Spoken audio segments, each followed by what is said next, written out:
নতুনদের জন্য সেলাই মেশিন চালানোর সহজ পদ্ধতি। সবার প্রথমে মেশিনে তেল দিয়ে মেশিনটিকে কিছুক্ষণের জন্য এমনি চালাতে হবে।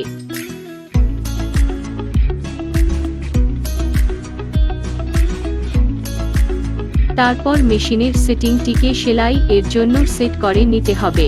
প্রতিটা সেলাই মেশিনের সেটিং পার্টটি ভিন্ন ভিন্ন ধরনের হয়ে থাকে। এরপর পায়ের সাহায্যে মেশিন চালানোর জন্য দুই পায়ের তালমেল একই রাখতে হবে। এক পা সামনে বা এক পা পিছনে রাখলে হবে না, দুই পা একসাথে রেখে এইরকম মেশিনটিকে চালাতে হবে। মেশিনের হুইল বা চাকা যেন সামনের দিকে ঘুরে এটা লক্ষ্য রাখতে হবে। যদি পেছনের সাইড ঘুরে তাহলে কাপড়ে সেলাই হবে না। এইরকম আরও ইনফরমেটিভ ভিডিও দেখার জন্য চ্যানেলটিকে সাবস্ক্রাইব করে বেল আইকনটিকে প্রেস করুন। ভিডিওটি দেখার জন্য ধন্যবাদ।